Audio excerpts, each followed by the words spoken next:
اما بعد فاعوذ باللہ من الشیطان الرجیم بسم اللہ الرحمن الرحیم فہزموہم بإذن اللہ وقتل داود جالوت وآتاہ اللہ الملک والحکمت وعلمہ مما یشاء ولولا دفع اللہ الناس بعدہم ببعض لفسدت الارض ولکن اللہ ذو فضل علی العالمین۔ صدق اللہ العظیم۔ سورۃ البقرہ آیت نمبر 251 ہے۔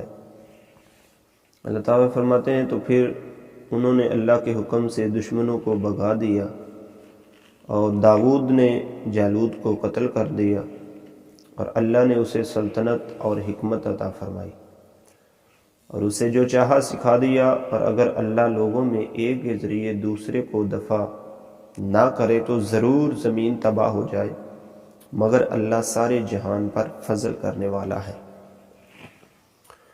تو اس آیت میں اللہ تعالیٰ نے طالوت اور جالوت کے جنگ کا ذکر جو ہے وہ بیان فرمایا ہے کہ جب دونوں لشکر میدان جنگ میں آئے، آمنے سامنے ہوئے، تو جالوت نے بنی اسرائیل سے مقابلہ کرنے والا طلب کیا تو وہ اس کی قوت و جسامت دیکھ کر گھبرا گئے، کیونکہ وہ بڑا جابر، قوی، شاذور اور عظیم الجثہ یعنی بہت زیادہ قد آور تھا۔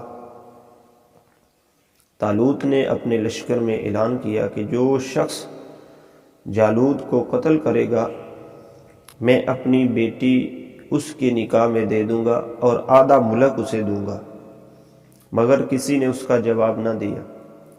طالوت نے حضرت شمویل علیہ السلام سے عرض کیا کہ بارگاہ الہی میں دعا کرے، تو آپ نے دعا کی تو بتایا گیا کہ حضرت داؤد علیہ السلام جو اس لشکر میں ہیں وہ جالوت کو قتل کریں گے۔ حضرت داؤد علیہ السلام کے والد عیشع جن کا نام ہے طالوت کے لشکر میں تھے، اور ان کے ساتھ ان کے سارے فرزند بھی تھے۔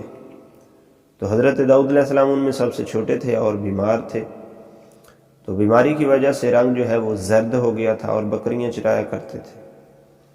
جب طالوت نے آپ علیہ السلام سے عرض کیا کہ اگر آپ جالوت کو قتل کر دیں تو میں اپنی لڑکی آپ کے نکاح میں دوں گا اور آدھا ملک آپ کو پیش کروں گا، تو آپ نے اس پیشکش کو قبول کیا اور جالوت کی طرف روانہ ہوئے۔ لڑائی کی صفیں بند گئیں اور حضرت داؤد علیہ السلام اپنے دست مبارک میں ایک گوبن یعنی پتھر پھینکنے والی رسی لے کر جالوت کے سامنے آ گئے۔ جالوت کے دل میں آپ کو دیکھ کر بڑی دہشت پیدا ہوئی، مگر اس نے باتیں بہت متکبرانہ یعنی غرور و تکبر والی باتیں کی اور آپ کو اپنی قوت سے ڈرانا چاہا۔ آپ نے اپنی اسی رسی میں پتھر رکھ کر مارا تو وہ اس کی پیشانی میں جا کر لگا، جو اس کے سر میں سے گزر کر پیچھے سے نکل گیا اور جالوت وہیں پر ڈیر ہو گیا اور مر گیا۔ تو حضرت داؤد علیہ السلام نے اسے لا کر طالوت کے سامنے ڈال دیا کہ یہ لو، جالوت کو مار دیا گیا ہے۔ تو تمام بنی اسرائیل بڑے خوش ہوئے اور طالوت نے حضرت داؤد علیہ السلام کو حسب وعدہ نصف ملک عطا فرما دیا اور اپنی بیٹی کا آپ کے ساتھ نکاح بھی کر دیا۔ اور ایک مدت کے بعد طالوت نے جب وفات پائی تو تمام ملک پر حضرت داؤد علیہ السلام کی حکومت جو ہے وہ قائم ہو گئی۔ تو جب جالوت مر گیا تو اس کی قوم والے جو ہیں وہ ان کے حوصلے پست ہو گئے، کیونکہ جب سربراہ مر جائے تو پیچھے والے کے حوصلے جو ہیں وہ خود بخود ٹوٹنے شروع ہو جاتے ہیں۔ تو اس طرح جب ان کا بادشاہ مر گیا تو دوسرے بھی کچھ مارے گئے، کچھ بھاگ گئے، تو اللہ نے مسلمانوں کو فتح عطا فرمائی۔ تو اللہ تعالیٰ نے حضرت داؤد علیہ السلام کو حکومت اور حکمت یعنی دونوں چیزیں، نبوت بھی عطا فرما دی اور سلطنت بھی عطا فرما دی، اور آپ کو جو چاہا وہ سکھایا۔ اس میں زرہ بنانا، جانوروں سے کلام کرنا وغیرہ شامل ہیں۔ تو اس درس سے ہمیں بہت سے چیزیں معلوم ہوتی ہیں کہ ثابت قدمی کم لوگوں کو ہی نصیب ہوتی ہے، کیونکہ یہ بہت عظیم خوبی ہے۔ دوسرے یہ کہ یہ جہاد سے پہلے آزمائش کر لینا بہتر ہوتا ہے۔ عین وقت پر کوئی بزدلی دکھائے تو اس کا نتیجہ اچھا نہیں ہوتا، اس لیے حالت امن میں فوج کی تربیت اور محنت و مشقت جو ہے وہ کی اور کروائی جاتی ہے۔ یہ بھی معلوم ہوا کہ کسی بڑے امتحان سے پہلے چھوٹے امتحان میں سے گزر جانا، اس سے دل میں قوت پیدا ہوتی ہے۔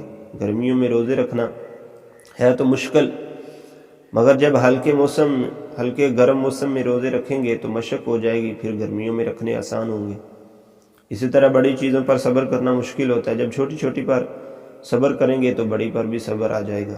سخاوت کرنے سے دل رکتا ہے، مگر روزانہ تھوڑا تھوڑا صدقہ کرتے رہیں گے تو دل جو ہے وہ صدقہ کرنے میں لگ جائے گا۔ اسی طرح مومن کو اسباب مہیا کرنے چاہیے، لیکن بھروسہ اپنے رب پر ہی ہونا چاہیے۔ تو جہاں جہاد کی حکمت کا بیان ہے کہ جہاد میں ہزاروں مصلحتیں ہوتی ہیں،